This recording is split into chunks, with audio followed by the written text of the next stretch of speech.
What if the most powerful move you could make right now is to stop fighting?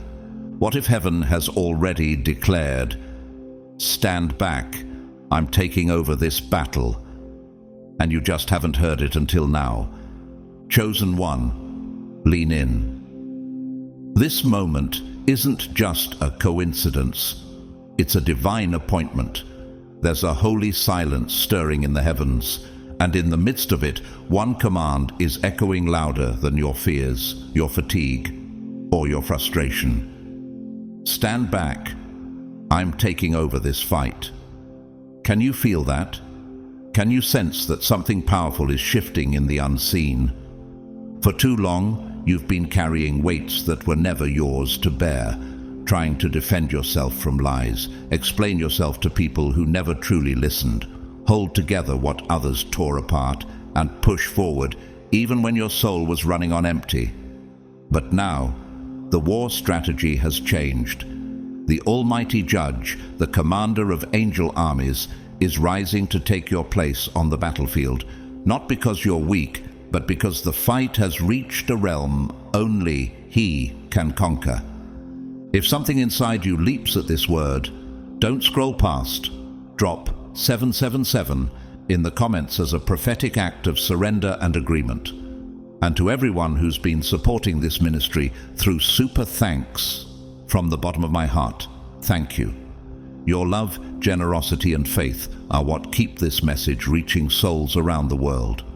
May God return it to you 100-fold. But listen closely. This isn't just a message to make you feel better. This is a divine command to reposition yourself. Exodus 14:14 says, "The Lord will fight for you. You need only to be still." Stillness isn't weakness.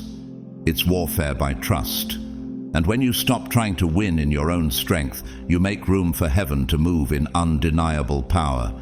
The enemies who mocked you, the voices who slandered you, the traps set in secret, they're about to witness something they never expected, God Himself stepping in. So, stay close, chosen one. Because in the next moments, we're going deeper into what happens after God takes the battlefield. And believe me, what He's about to do will silence every voice that ever doubted who you are. God's chosen ones. God commands. Stand back, I'm taking over this fight.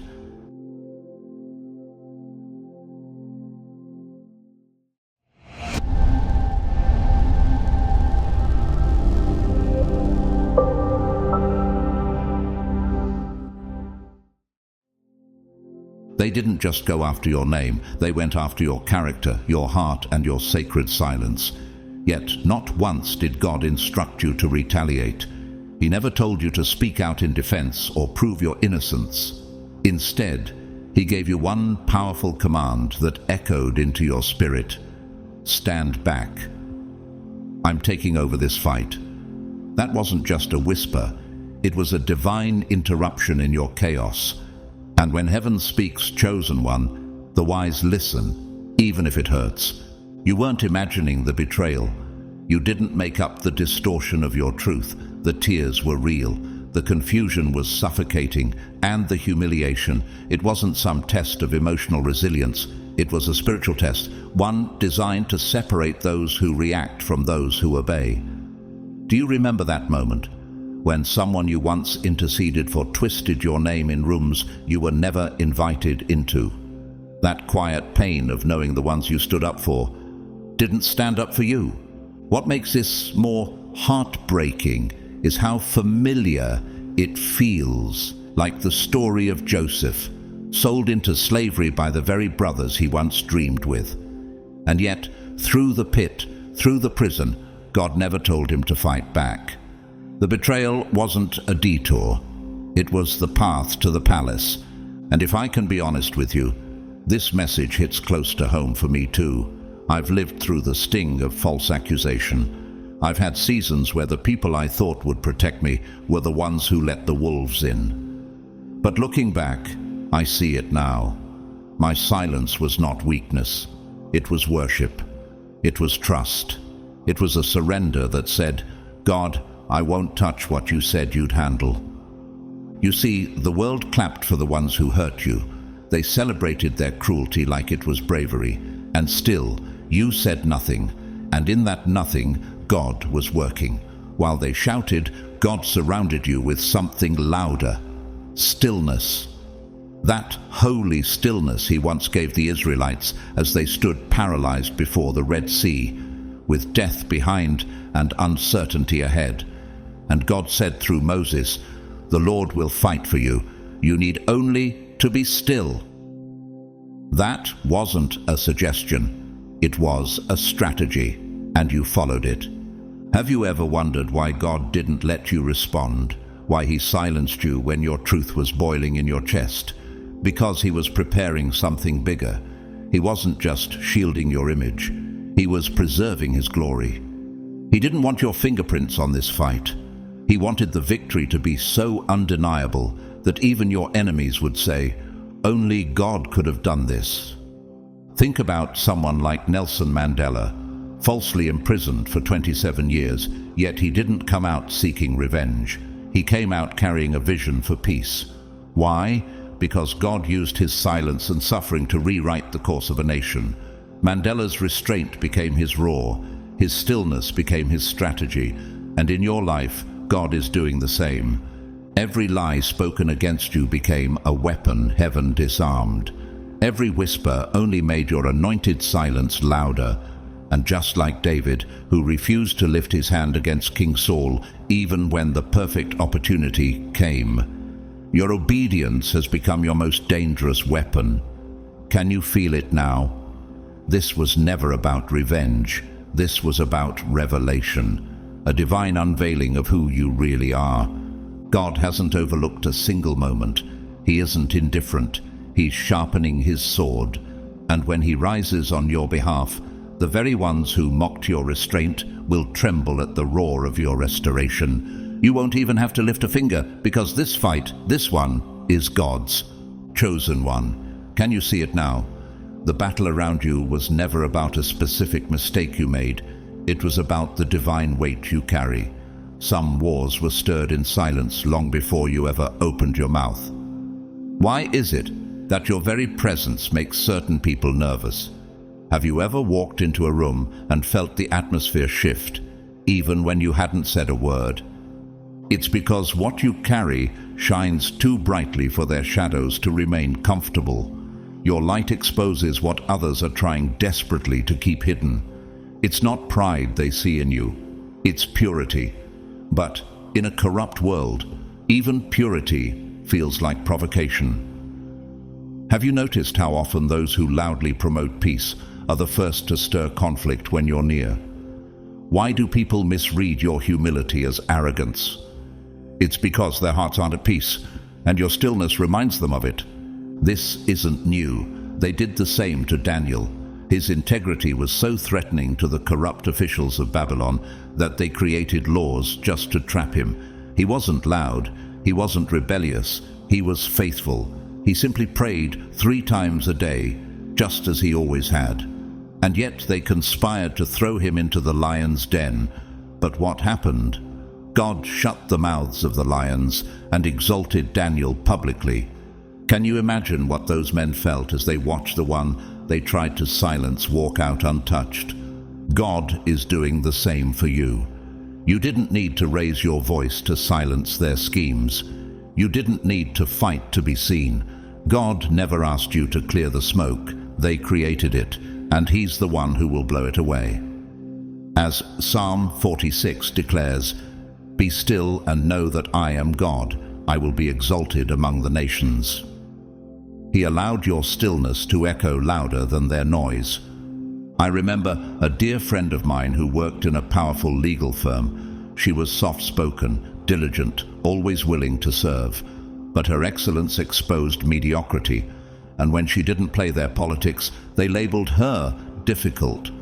They isolated her, talked behind her back, and tried to discredit her. But she never retaliated. Instead, she leaned into prayer and kept her peace. Months later, she was promoted to partner, while those who schemed were either fired or forgotten. Her story reminded me that God honors silence rooted in faith. Your silence, chosen one, has been prophetic. Why?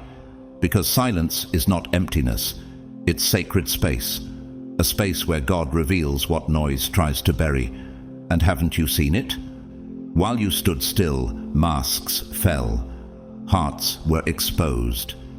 People revealed their true intentions, not because you fought, but because you didn't. It reminds me of Ecclesiastes 3:7, which says there is a time to be silent and a time to speak. You're not silent because you're afraid. You're silent because you're aligned. And the betrayal? It wasn't a failure, it was a filter. It filtered out those who couldn't carry your calling into the next dimension. Could it be that God allowed the betrayal so you wouldn't bring counterfeits into your promised land? There's a holy shift happening now. The whispers that once tried to bury you are becoming the very soil that births God's glory. Isn't it amazing how God takes what was meant for evil and turns it for good? Just like he did with Joseph, whose brothers sold him, but whose position saved a nation. Or like Haman, who built gallows for Mordecai, only to be hanged on them himself. When God steps in, he reverses the weapon. What does that mean for you? It means you don't need revenge. Your hands don't need to grip a sword. They need to stay lifted in worship. It means you don't need explanations, because fruit will speak for you. As Matthew 7:20 says, "By their fruit you will recognize them."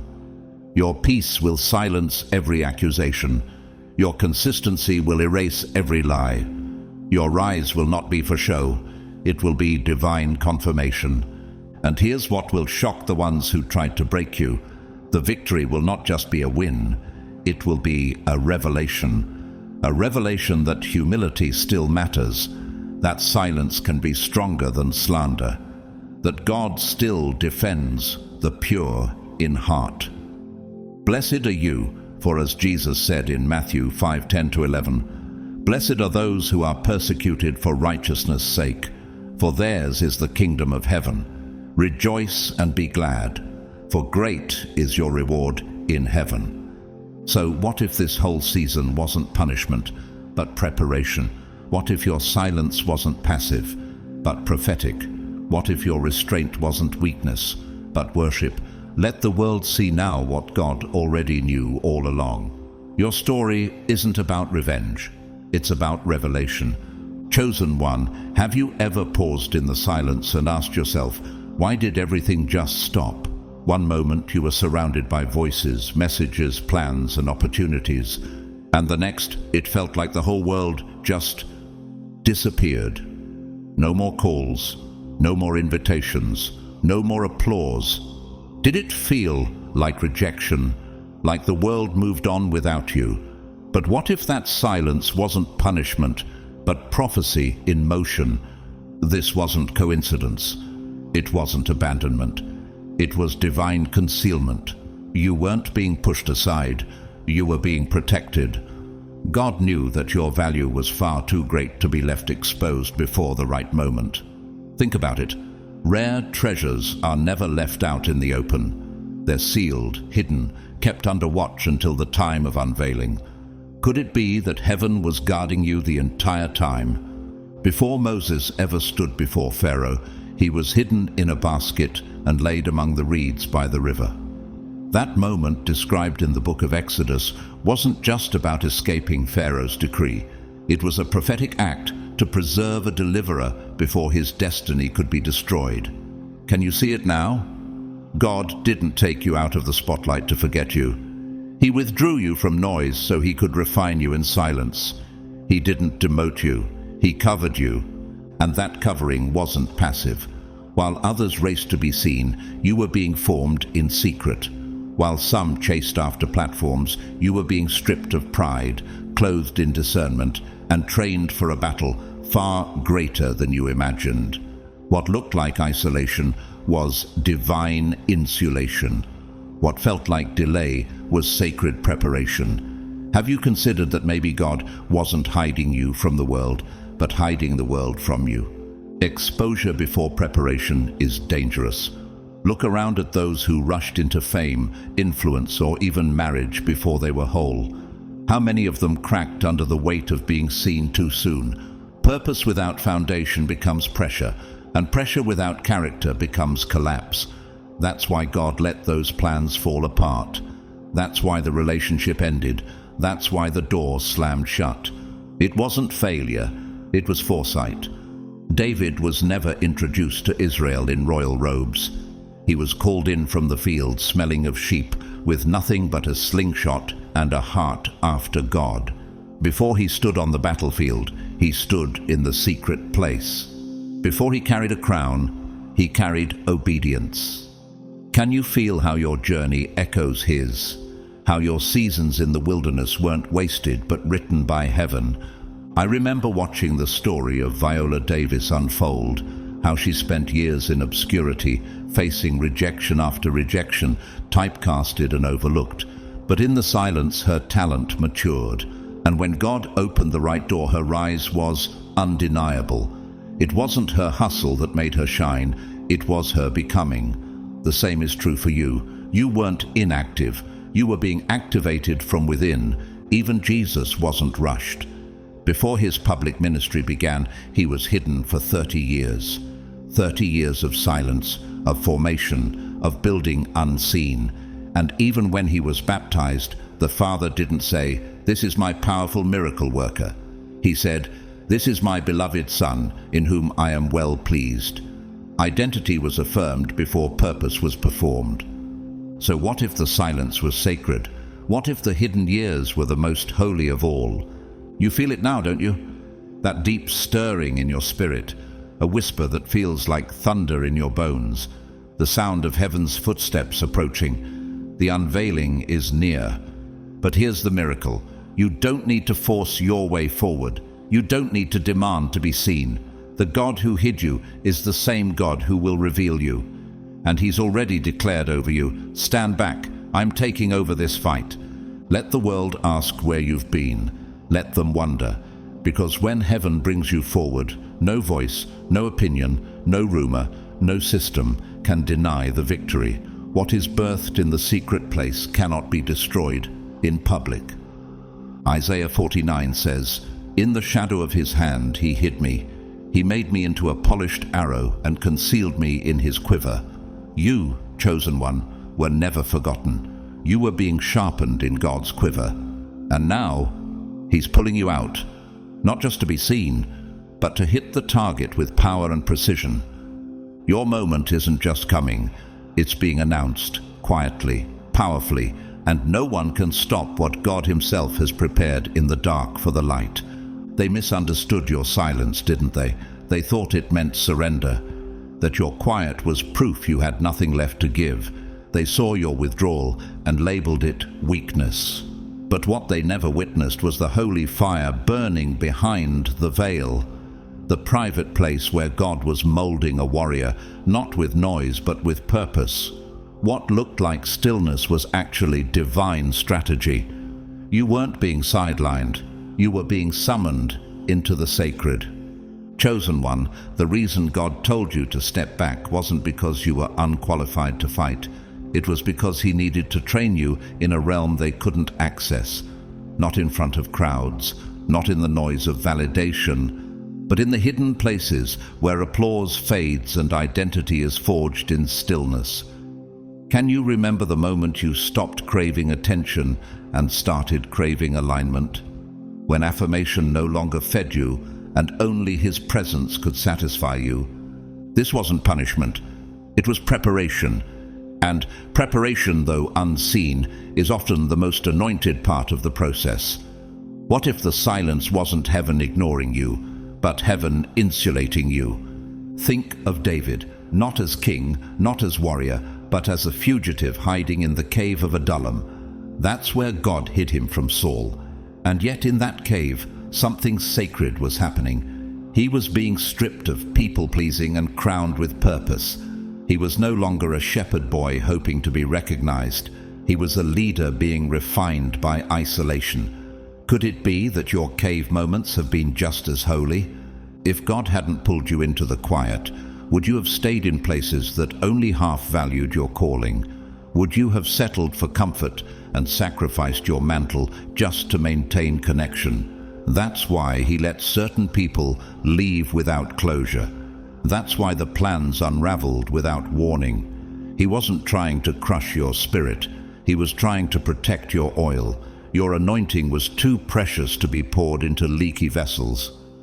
I remember hearing the testimony of a woman who trained for the Olympics. She said her greatest victories weren't won on the track, but in the dark, unseen hours of brutal preparation when no one was watching. It's in the same way that heaven has been preparing you, training you in the shadows so that when you're revealed, you won't just show up, you'll shift atmospheres. Have you felt it lately, that stirring deep in your spirit, the sense that something is moving, that what was once dormant is awakening, that the time of your pouring is near? Isaiah declared it long ago. Arise, shine, for your light has come, and the glory of the Lord rises upon you. That word isn't just beautiful, it's burning with divine timing. You're not just being called forward, you're being launched. And when God lifts you, he won't hold a vote. He won't consult your critics or check with your past. Heaven doesn't negotiate before moving. His elevation doesn't come with a press release. When he moves, it silences every doubt. Have you ever considered how often God advances people without explaining a thing? He didn't ask Pharaoh's permission before exalting Joseph. He didn't warn Jezebel before taking Elijah up in a whirlwind. And he's not waiting for consensus before releasing you. The same people who asked, "Where have you been?" will soon be asking, "How did you rise like that?" And the answer won't be found in popularity. It will be rooted in pain, in patience, and in the purity of your pursuit. Don't despise the cave. Don't resent the shadows. That's where your discernment was sharpened. That's where your motives were purged. That's where your voice stopped echoing culture and started echoing heaven. That's why when God now says, "Stand back," it's not because you're too fragile for the battle. It's because the war belongs to him and your preparation is already complete.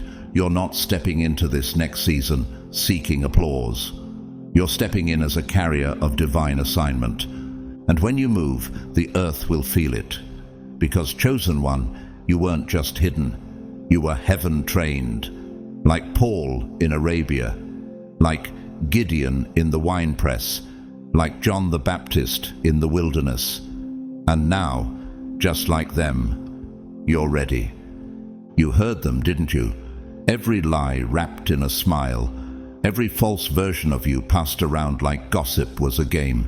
You felt the sting, not just of being misrepresented, but of being completely misunderstood by people you once loved. And here's the part that cut the deepest. You had the truth.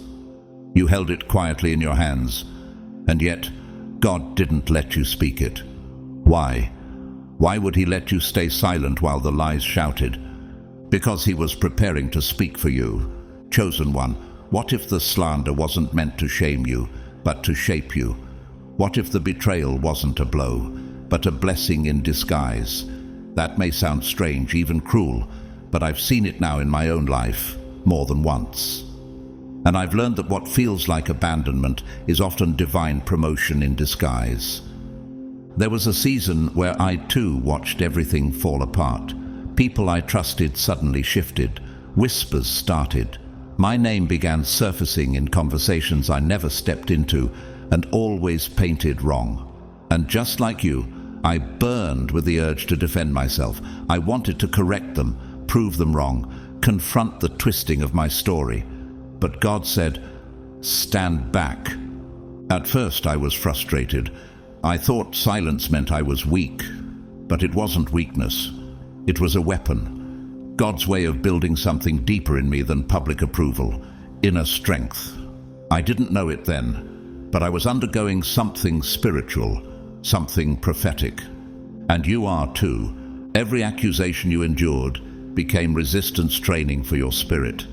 Every unfair assumption about you carved out more room for humility, for patience, for supernatural peace.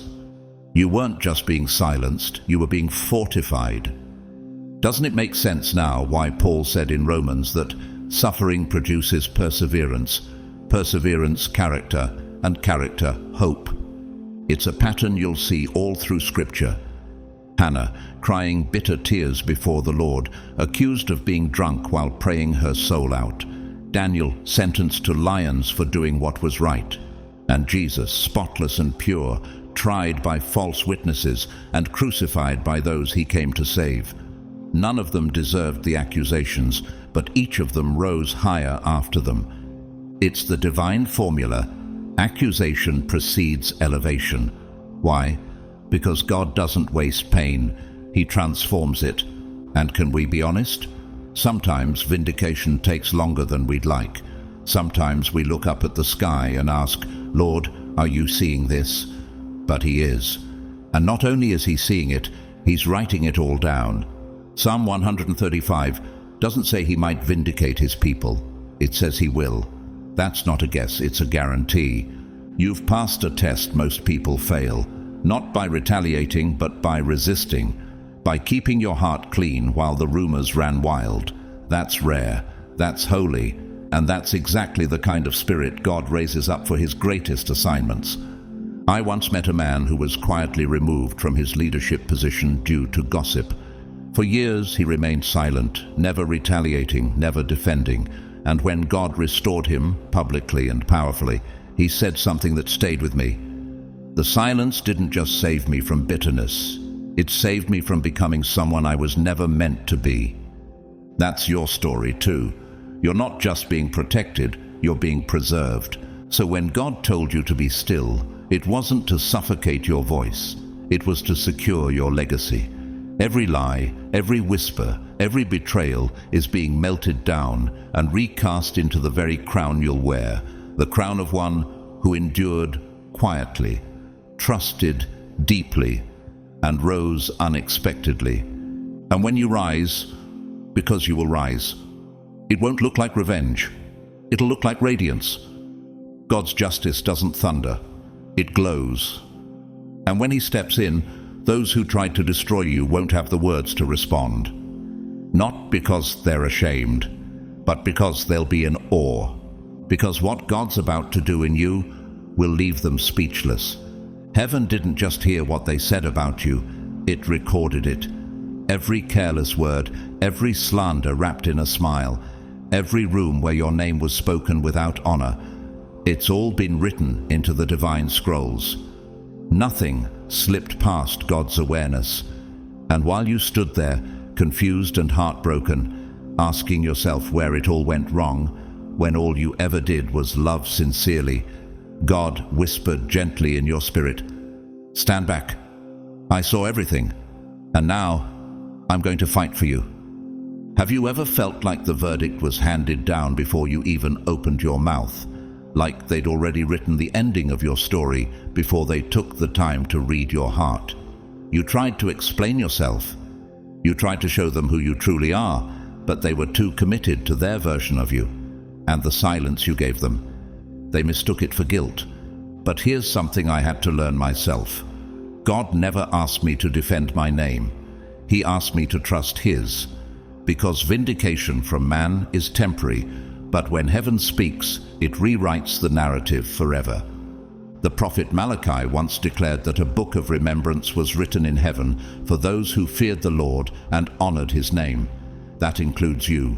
Your name has been etched into those pages, not just your victories, but your wounds.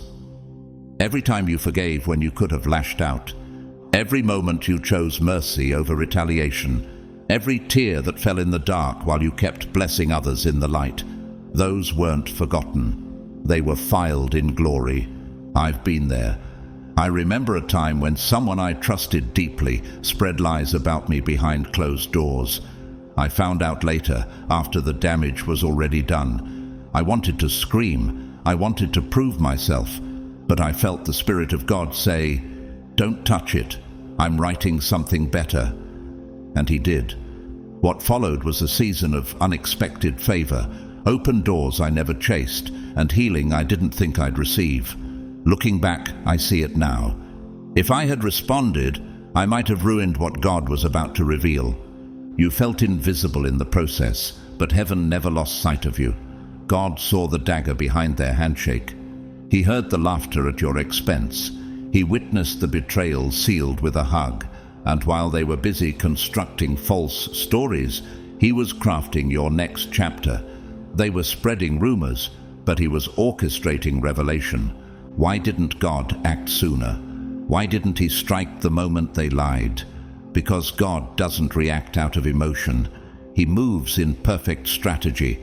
If he had exposed the lies too early, it might have wrecked your peace. If he had stepped in prematurely, you would have missed the lesson and the strength he was developing in the silence. God doesn't rush. He refines, and refinement is always more powerful than revenge. Think of Daniel again, thrown into the lion's den after being set up by envious men. He didn't beg, he didn't retaliate, he trusted. And it was the king, not Daniel, who stood the next morning in awe of God's protection. That's your future. Not just survival, but public confirmation. What if your silence now is setting up your spotlight later? And it's not just Daniel. Remember Job, stripped of everything, slandered even by friends, but in the end God restored him double. Or Jesus, who stood silent as false witnesses accused him, yet rose in resurrection power days later. What if God is using their false stories as the soil where he's about to plant your harvest? I once read the story of a teacher who was falsely accused by a parent at the school board. She remained silent, never fought back. Years later, that same parent had to apply for a job, and guess who sat on the panel reviewing their application? That teacher. But she didn't repay evil with evil. She extended grace. That moment spoke louder than any defense ever could. So, chosen one, don't waste your strength trying to erase their fiction. Let God write your sequel. When he steps in, he doesn't just restore your name, he elevates your entire life. And when that moment comes, and it will, it won't look like vengeance. It will look like grace wrapped in glory. Let them talk. Let them twist. Let them whisper your name in the shadows, because heaven is about to speak louder than every lie, and when the records are opened, even your silence will roar. Even your scars will shine. Why? Because while they misjudged you, God was preparing you. You're not stepping into vindication with bitterness. You're stepping in clothed in brilliance, and the same voices that tried to write you off, they'll be left speechless, not in regret, but in reverence. Because when God fights for you, no one can question the victory. The table is being set, but not by your hands, and not on your timeline. It's being arranged by the very one who once whispered into the storm of your soul, "Stand back, I'm about to fight for you." You see, that silence you've been walking through, it wasn't rejection, it wasn't heaven forgetting your name. It was a holy strategy, a divine recalibration. While it felt like everything around you had gone still, God was actually clearing the battlefield, making room for the kind of victory that couldn't be confused with coincidence. Have you noticed how quiet it's been? How conversations stopped without warning? How some people just faded, and certain doors that once seemed wide open suddenly closed? What if that silence wasn't punishment, but protection? What if heaven has been building something behind the curtain, something so sacred, only stillness could protect it until the unveiling? Chosen one, don't misread this silence as heaven going silent on you. It's quite the opposite. This quietness is what it sounds like when angels march, when spiritual furniture is being rearranged. Ecclesiastes declares that God makes everything beautiful in its time. And that time, it's brushing right up against your now. Have you ever considered that the delays weren't delays at all, but divine positioning? That every no you faced was actually a redirection, a pulling away from counterfeit opportunity so that only pure destiny could remain. There's a moment I'll never forget. A woman I once mentored shared how she had just lost her job. Her friends grew distant, and she was left in this deep, almost suffocating silence. But during that time, God was orchestrating something bigger. Months later, she received a once-in-a-lifetime role working with a global non-profit, one she hadn't even applied for. The hiring team said her name just kept coming up. She walked into her calling, not by networking, not by striving, but by waiting. That silence wasn't failure, it was favor forming. You've lived through something similar. While others mocked your pause, heaven was preparing your platform. Every tear that slid down your face in confusion, it wasn't ignored, it was collected by heaven, and each one carried weight. Psalm 56 says, God keeps your tears in a bottle, none are wasted. Every delay has been a soldier moving into place. Every closed door was God saying, not this one, I have better. Behind the scenes, heaven has not been silent. It's been busy setting a table not for some secret reconciliation, but for a public restoration. Just as Mephibosheth, crippled, forgotten and hiding, was brought to the king's table because of a covenant he didn't earn, so are you being summoned not out of pity, but out of promise. His invitation wasn't about his brokenness, it was about David's loyalty to Jonathan. And in your life, it's not about perfection, it's about covenant. Covenant always remembers what pain makes us forget. You're not being restored because you impressed people, you're being restored because you refused to quit. You didn't manipulate your way forward, you didn't shout over your enemies, you stood when you had every reason to flee. And that stance was noticed. You waited when ambition told you to push. You held your peace while storms raged. And while it seemed like nothing was happening, God was aligning voices who will speak into your destiny, not against it. Can you feel it now? That the silence wasn't the absence of God. It was the presence of strategy. It was the spiritual scaffolding for a throne you didn't know you were being fitted for. That stillness was never wasted. That delay was never denial. It was divine preservation. Because some seasons are so holy, they must be hidden before they are revealed. And this is not about revenge. It's not about proving anyone wrong. It's about redemption at the highest level. This is the moment when God takes your history and rewrites it into glory. The table you're walking into isn't just a seat at someone else's party. It's your seat in your appointed place with your name written by the king's own hand. Just like Joseph, who was pulled out of prison and into the palace in a single day, not because he forced his way in, but because God said, now.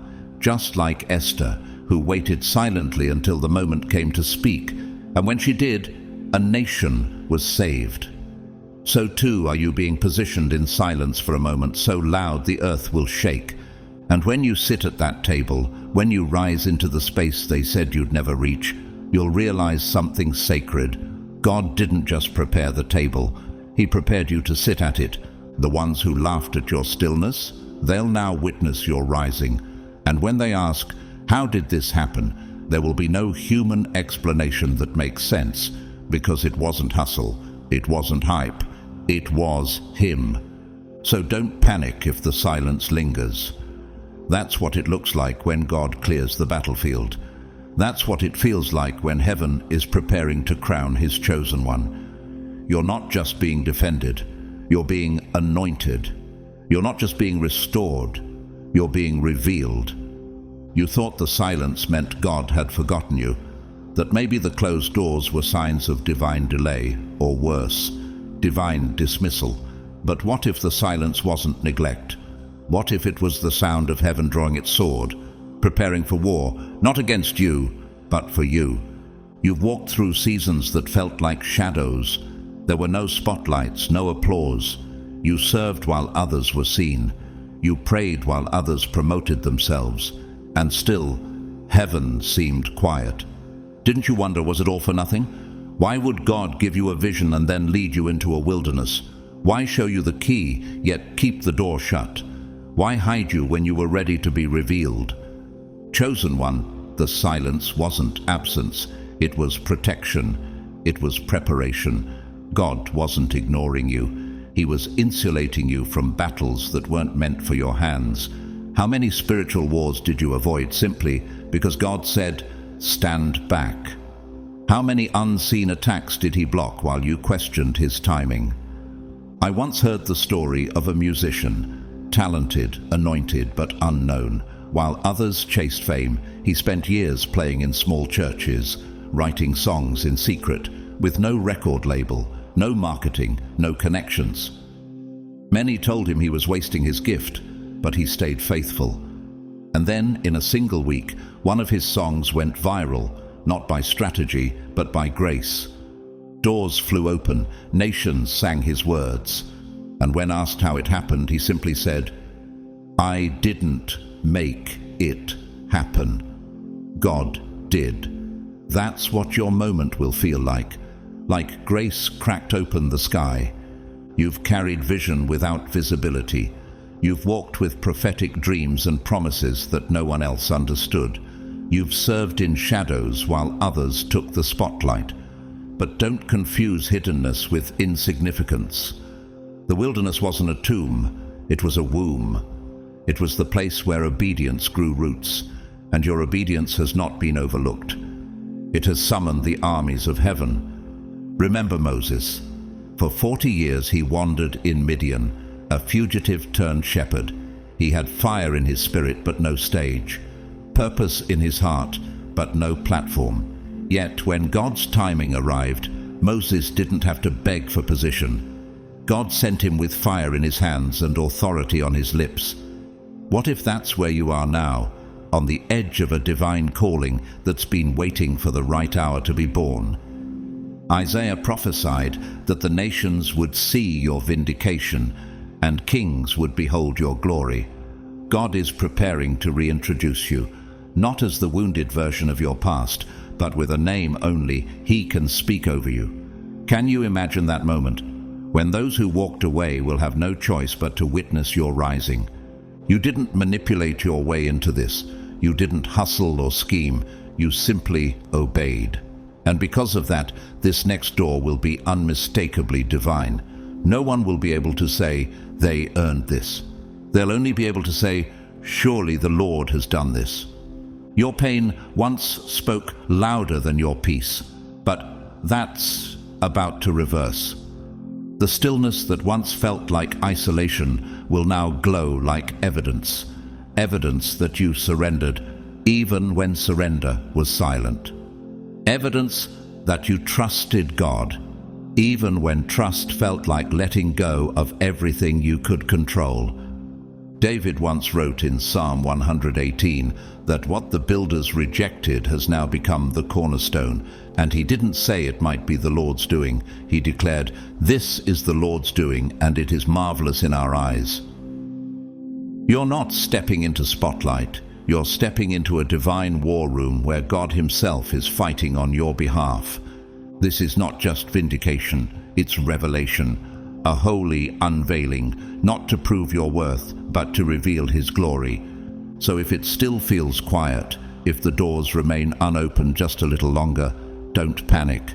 Stillness is the signature of heaven's strategy, and when God moves, he doesn't need noise, he just needs timing. Yours has arrived. Stand still, chosen one. Watch closely. He's not just defending your name, he's getting ready to crown it. Now that the battle is turning in your favor, now that God is shifting what once stood against you, how will you walk? Will you move forward with fists clenched for revenge, or will you carry yourself like a vessel of grace, protected under divine justice? What posture will you choose now that heaven has chosen to honor you? Chosen one, the shift is undeniable. You can sense it. The very tables you were once excluded from are being overturned by the hand of God. But this isn't your cue to clap back. This is your holy instruction to step back. Let God finish what only He could have started. Let Him write the ending in His voice, not yours. You've waited in silence.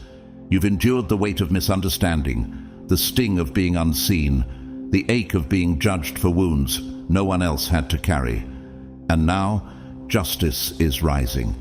But as vindication shines like the morning sun, God is still watching you. He's not just delivering victory, He's testing how you'll carry it. Will you meet favor with forgiveness or bitterness? Will your heart echo heaven's mercy or the world's revenge? Isaiah once said that the Lord is a God of justice, and blessed are all who wait for Him. And you waited. You didn't scheme. You didn't retaliate. You trusted. But here's the truth. Blessing always brings choice.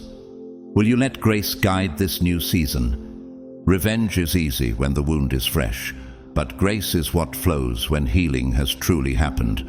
Remember Joseph, when his brothers stood before him, men who betrayed him, stripped him of freedom, nearly ended his life. He didn't raise his voice. He raised his eyes. He embraced them and said, "You meant evil against me, but God meant it for good." What kind of strength does it take to bless those who broke you? That's not weakness. That's divine identity revealed. That same strength lives in you. You've grown through your silence. Not every injustice requires an answer. Not every betrayal needs a response. Why? Because your life now speaks louder than your words. God is already shifting the hearts of those who once stood against you. He's already using your stillness to shout His glory. I think of Tyler Perry, once homeless, sleeping in his car, mocked for pursuing plays no one attended. He was laughed at, overlooked, discredited, but instead of returning insult for insult, he stayed faithful. He kept writing. He forgave. Today, the very industry that rejected him now honors him. And what's more powerful, he didn't use his rise to retaliate. He used it to redeem others. That's what grace looks like when it grows up.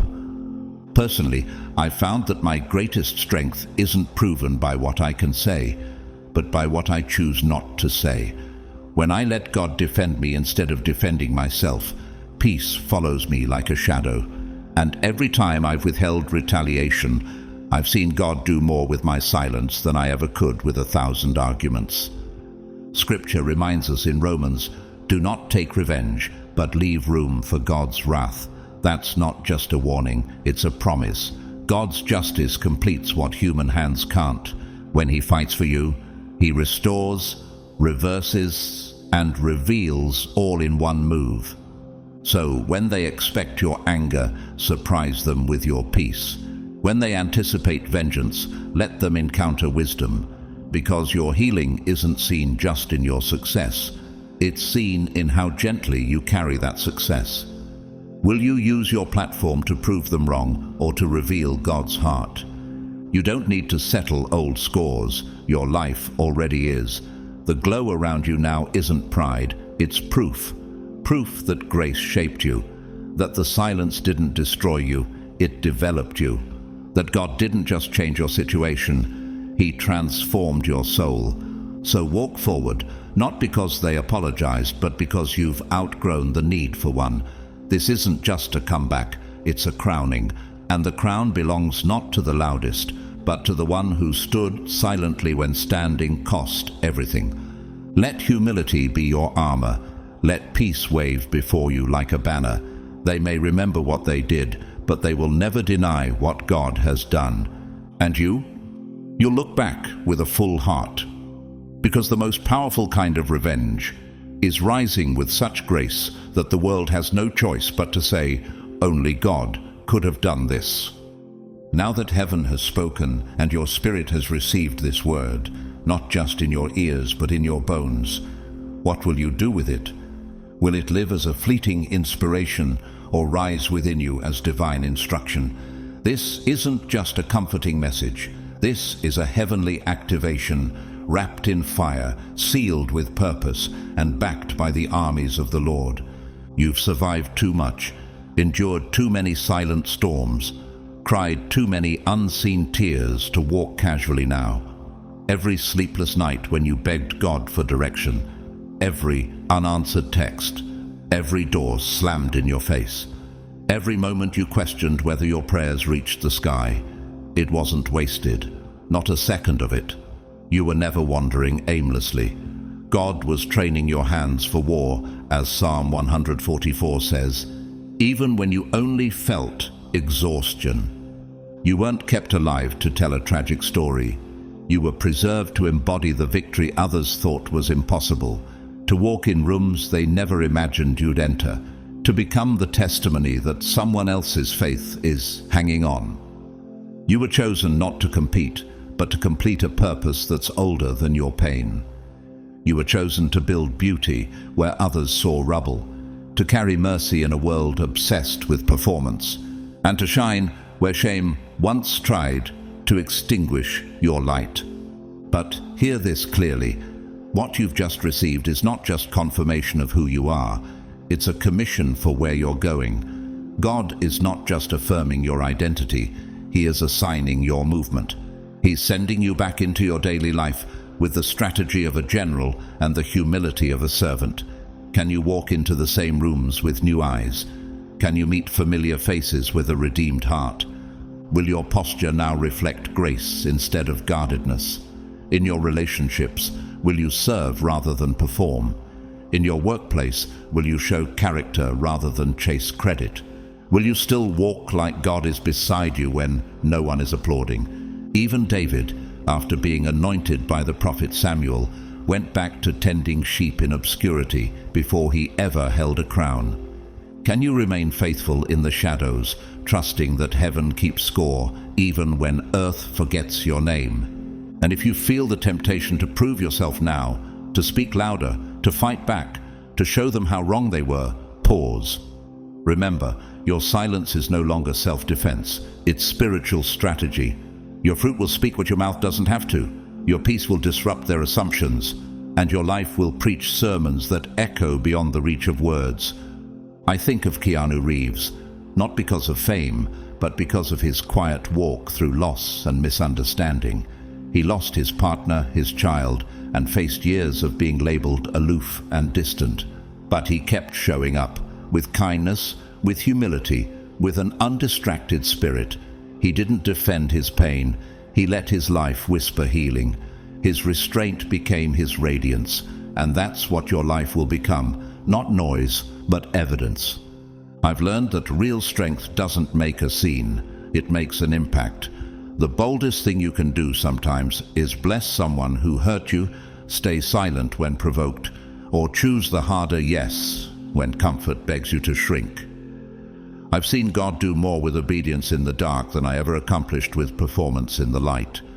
So this week, do something bold, something that reflects the truth you now carry. Bless the one who bruised you, not to comfort them, but to free yourself. Speak words of hope in the same place where shame used to scream. Turn down the opportunity that flatters your ego, but compromises your purpose. Sow a seed in secret and let heaven reward it publicly. Get still again, still enough to hear God's voice again. He's still speaking, and your next step isn't random, it's a weapon in His hand. You're no longer a fractured version of who you were. That broken shell has been buried. What stands now is a healed warrior, not because the battle got easier, but because you finally let God fight it for you. So when you move now, move with the quiet confidence of someone heaven defends. Don't move to be noticed, move to bring glory. Let your stillness carry weight. Let your choices carry anointing. Let your peace become a banner over every room you enter. You are the evidence, the answer, the walking sign of a prayer someone else is still whispering. You're not just surviving anymore, you're rising. And with each intentional, obedient step forward, you're moving deeper into a battlefield already cleared by heaven. Because the fight was never yours to begin with. It belongs to the one who said, "Stand back, I'm about to fight for you." Now that you've been commissioned, not just inspired. How do you begin again? Not with noise, not with haste, but with holy intention. You don't need a spotlight to prove you've been changed. The real evidence will be found in your rhythm, in how you carry the sacred within the ordinary. Because chosen one, your next chapter won't be built by force. It will be built by alignment. Not everyone will understand how quiet your rise will be, but that's because this isn't a performance. It's a procession, a divine unfolding that begins in your posture long before it's seen in your platform. Will you pray with deeper urgency, even when you feel dry? Will you honor the room you're in, even if it's not the one you prayed for? Can you wash the feet of others, even as God prepares your crown? Remember Jesus. On the night before his greatest victory, he knelt with a towel, not a throne. He washed the feet of friends who would soon run away. He chose humility, knowing full well that all authority in heaven and on earth had already been given to him. What kind of king does that? The kind who wins battles heaven's way. So now, as you return to your routine, whether it's behind a desk, caring for children, showing up to a place that doesn't yet see your anointing, do it like royalty disguised as a servant. Heaven never needed your fame. It needed your faithfulness. And here's something to carry with you. Your next miracle will not look like magic. It will look like momentum. Quiet, consistent, spirit-led momentum. One obedient step at a time. God is not in a rush to make you famous. He's determined to make you fruitful. That's why you don't need to announce the shift. Your life already is. The light is coming back into your eyes. The weight is lifting from your shoulders. And people will look again and ask, "What changed?" And you'll smile. Not because of what you did, but because of what God is doing through you in silence. And make no mistake, the enemy sees it too. That's why the warfare feels different now. It's not always loud. It's subtle. Distractions, draining conversations, unseen tension. But now you're not who you used to be. Now you discern the difference between an invitation and an attack. You know how to retreat into prayer instead of reacting in pride. This is what spiritual maturity looks like. Less noise, more clarity. Fewer arguments, more authority. And it all begins in the secret place. Will you meet him there again tomorrow? Will you guard your mornings like they're battlefields? Because they are. Will you walk into meetings, phone calls, and assignments like someone sent by heaven, not just scheduled by man? Your daily obedience is where power grows, and power that comes from intimacy with God cannot be manipulated, duplicated, or stolen. So step gently, but with weight. Speak less, but with fire. Love harder, but with wisdom. And when the time comes for heaven to move through you, publicly, it won't be your strength the world sees. It will be God's fingerprints all over your life. Now that the storm has passed and your spirit has been sharpened in silence, you're not just called to rise, you're called to lead. But this leadership doesn't look like the world's version. It doesn't come with shouting, control, or titles. It comes with a towel in one hand and fire in the other. You lead not because you wanted power, but because you survived the crushing that gave you authority. Chosen one, when God brings you out of battle, he doesn't just hand you a reward, he hands you responsibility. And responsibility always starts in the inner life. Are you still kneeling before you're leading? Are you still depending before you're deciding? This is where many fall. They celebrate the victory but forget the oil came through pressing. But you're different because you know now what was meant to kill you became the fire that crowned you. Think about Elijah. After calling down fire from heaven and defeating the prophets of Baal, he didn't immediately step into comfort. He fled into the wilderness, broken, burned out. But it was there, in the stillness, that God whispered again. Not in the earthquake, not in the fire, not in the wind, but in a still, small voice. That whisper didn't weaken Elijah, it recommissioned him. He rose from that place not just as a prophet, but as a reformer. You too are being called to rise, not for applause but for impact, not to prove your strength but to reflect His.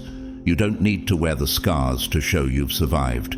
The wisdom in your eyes now speaks louder than the wounds ever could.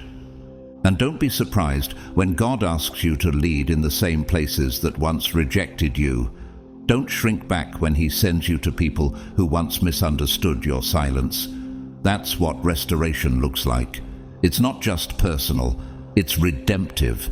It rewrites the room. But before you walk into those rooms, ask yourself, will I lead with the same compassion I wished others had shown me? Will I extend grace to those who once turned their back? Because heaven promotes not based on performance, but on posture.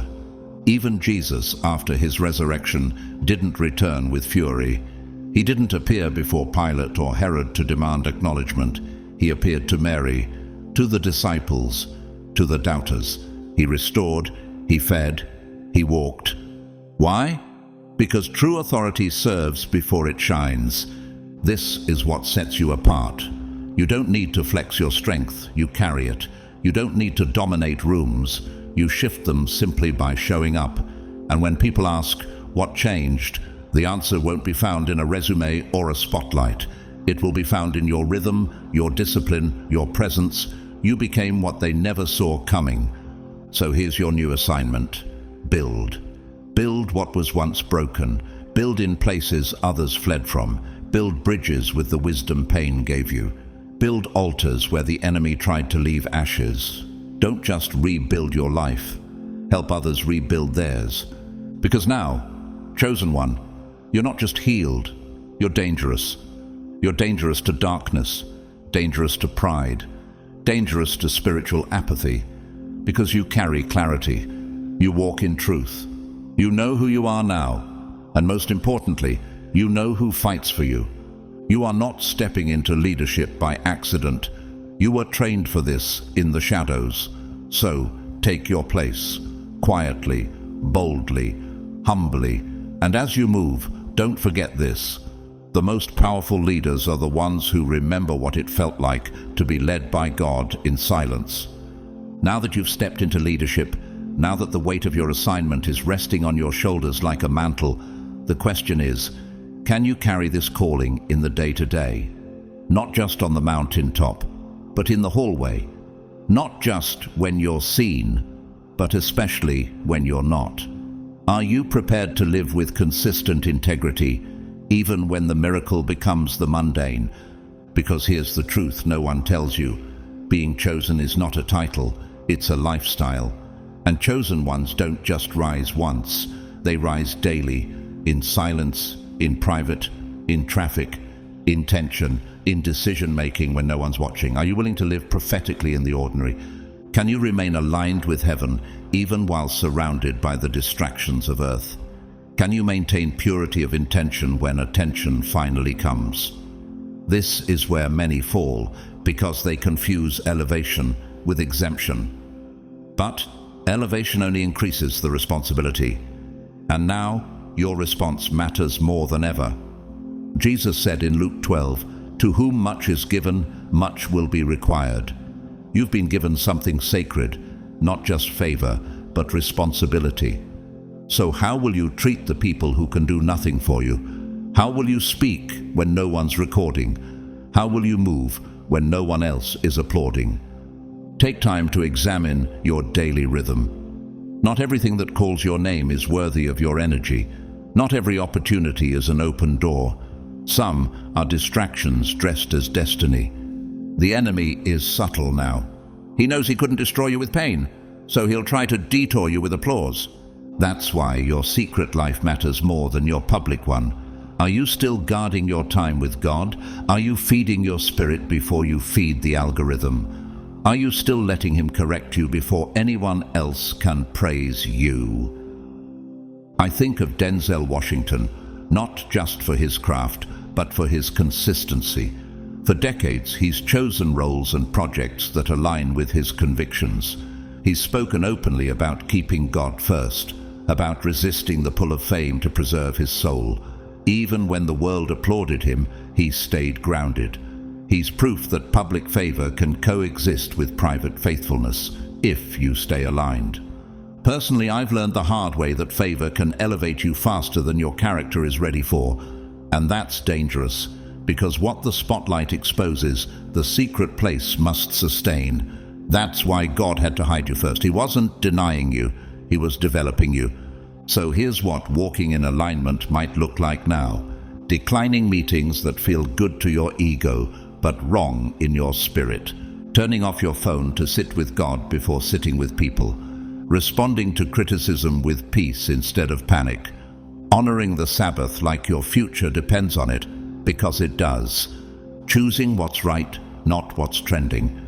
And when things begin to accelerate, and they will you have the discernment to slow down internally? Speed is not always proof of success. Sometimes the real power is in your pause, in your prayer, in your no. David said in Psalm 16, "I have set the Lord always before me. Because he is at my right hand, I will not be shaken." This is your blueprint now. Let God go before you in every move, every meeting, every message. Let his presence be the loudest voice in the room, even when your name is on the door. Because, chosen one, this isn't about performance, it's about posture. This isn't about staying impressive, it's about staying anchored. You are now carrying something far more powerful than just breakthrough. You're carrying blueprint. Your obedience is a roadmap for someone else's deliverance. Your peace is the permission someone needs to believe again. Your decisions, your discipline, your daily alignment, it's bigger than you now. So take your place, quietly and faithfully. Don't try to be viral, be valid. Don't try to be loud, be led. Don't chase momentum, chase his presence. Because the world doesn't need another icon, it needs an example. Now that you're no longer just living for restoration, but walking in responsibility, chosen one, it's time to look ahead, because this isn't just about your story anymore, it's about your legacy. The choices you make now are writing the script for people you may never meet. Your faith is building a bridge for someone else's breakthrough. Have you considered this? That your obedience today is becoming the inheritance someone else will stand on tomorrow. That your consistency, when no one applauded, when no one understood, is planting seeds for a future harvest your children or your spiritual lineage will reap. What if the tears you cried in silence are watering the soil for a legacy you'll never fully see? Can you live with that kind of vision? Can you endure not just for victory, but for generational impact? Abraham never lived to see all the promises God made to him fulfilled. But because he believed, even when it made no sense, his obedience birthed a lineage of covenant. Hebrews says Abraham looked forward to a city whose architect and builder is God. His faith built something eternal.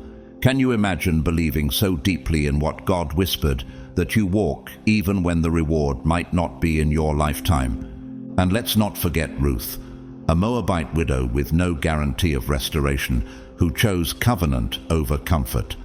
She followed Naomi into a land not her own. No fame, no fortune, just faith. And what did God do? He placed her in the bloodline of Jesus.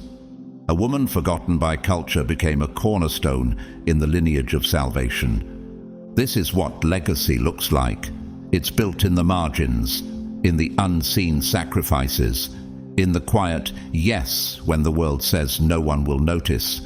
I think of someone like Stephen Curry, not just as an athlete, but as a man of faith who lives it out consistently. He honors God on and off the court. And because of that alignment, he's not just influencing fans, he's shaping a generation. Young athletes don't just mimic his shooting form. They model his character, his humility, his faith. That's legacy. And it's not just built by being the best, it's built by being anchored. Legacy isn't what people remember about you, it's what heaven builds through you. And chosen one, your legacy is already in motion. Every time you chose forgiveness over offense, every time you sowed in private, helped in secret, prayed for someone who didn't even know you were interceding, those moments were not wasted. They are eternal architecture. Personally, I've come to see that the most significant moments of impact in my life haven't come from stages or spotlights or recognition. They came when I chose integrity over approval, when I showed up for people who couldn't repay me, when I forgave without an apology. Those quiet moments, God turned them into pillars, and now others are standing on what obedience built.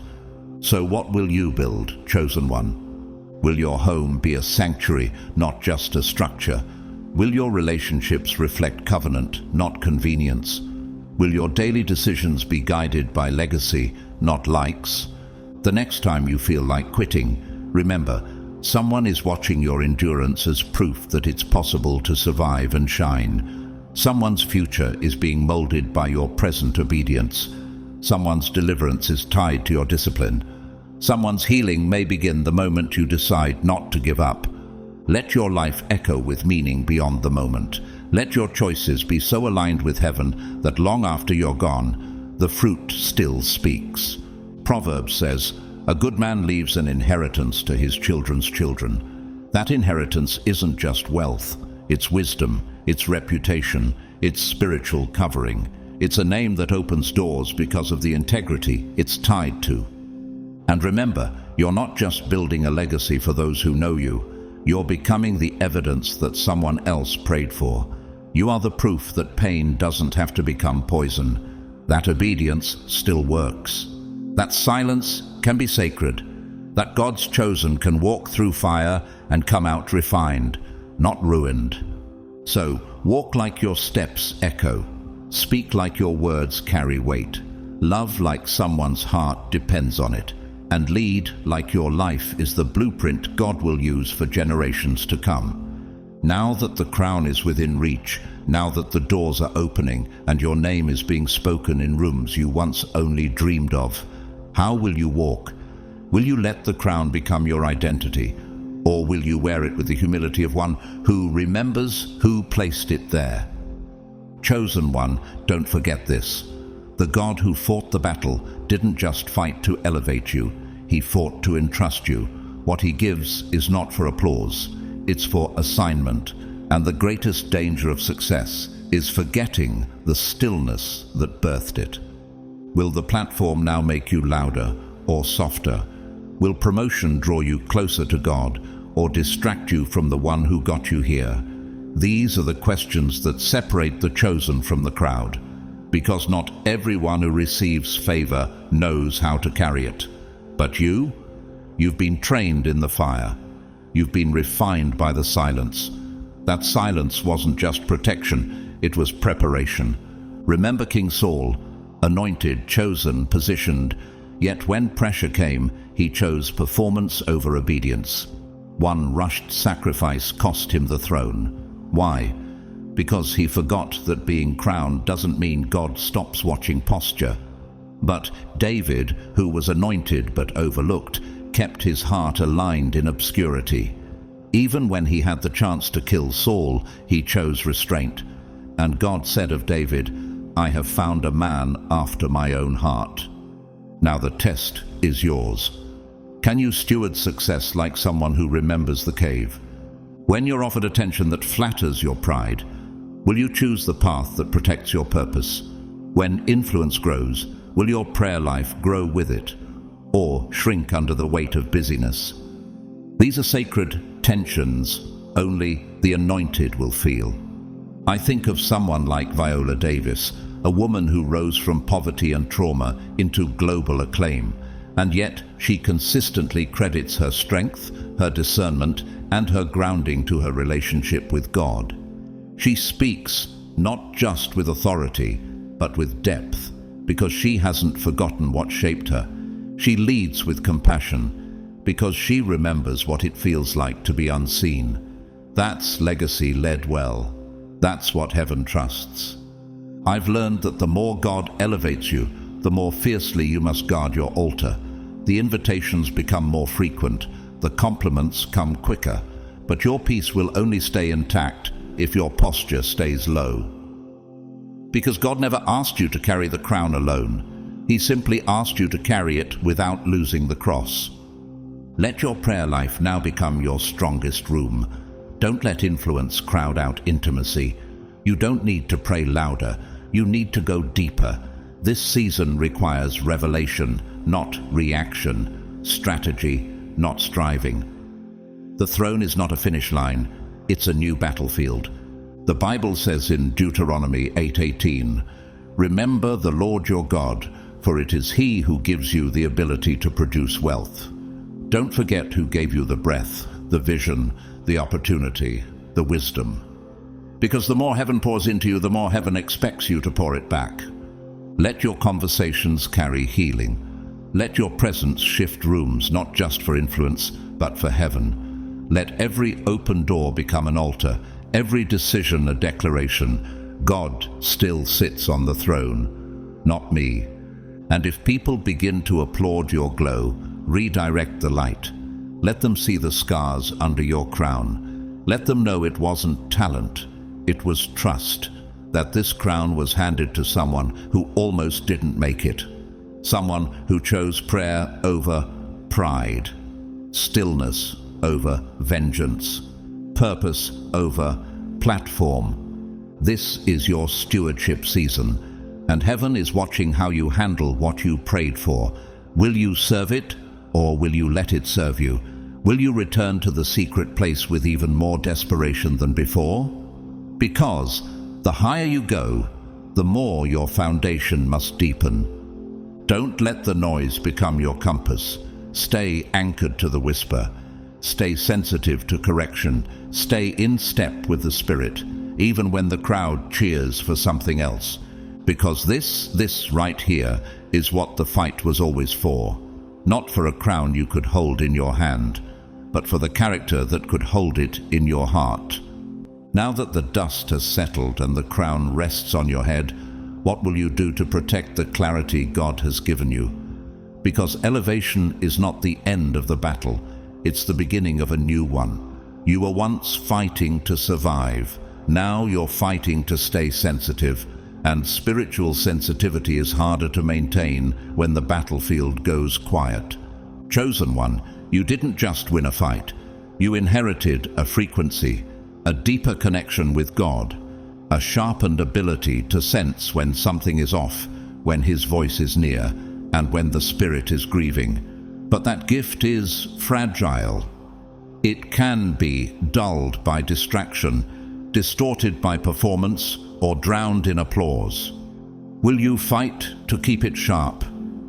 Can you still discern His whisper when the crowd is calling your name? Can you still retreat into silence when the opportunities feel endless? What if the real test of your growth isn't in how you respond to rejection, but in how you manage attention? Samson had strength, but he lost sensitivity. He played too long with the enemy's voice and grew numb to God's. Delilah didn't defeat him with a sword. She wore down his discernment.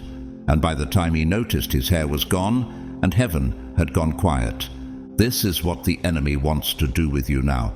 He couldn't take you out with warfare, so he'll try to wear you down with noise. Can you recognize the sound of a subtle spiritual trap disguised as opportunity? Can you walk away from connections that feel good to your flesh but cloud your spirit? Jesus constantly withdrew to lonely places to pray, not because he was weak, but because he was wise. Even at the height of his influence, he protected his sensitivity like it was sacred. Are you willing to do the same? I think of Lauren Daigle.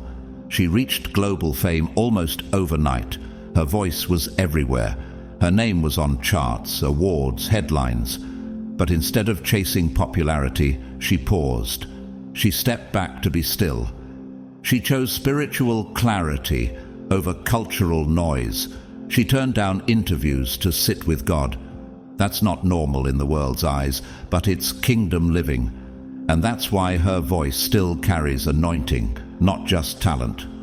Personally, I've learned that when my spirit feels cluttered, it's not because God stopped speaking. It's because I let too many other voices in. I let busyness drown intimacy. I let responsibility replace relationship. But every time I return to silence, I find him again, waiting, whispering, reminding me who I am without the noise. So how do you stay sensitive in this new season? Do you stay quiet long enough to notice when your peace starts slipping? You stop scrolling when you feel your joy leaking. You pause conversations that feel heavy on your spirit. You decline invitations when your soul says no, even if your mind says yes. You protect your mornings like they're altars. You guard your nights like they're gates. You get comfortable saying, "Let me pray on it," instead of, "I'll think about it," because your clarity is not casual, it's consecrated.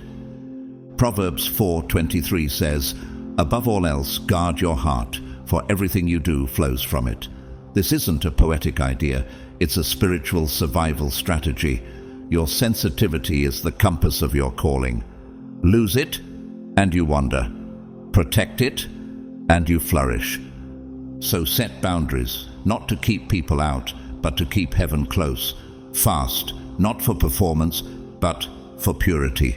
Pray, not to be seen, but to stay sane. Rest, not because you're lazy, but because obedience without stillness leads to burnout.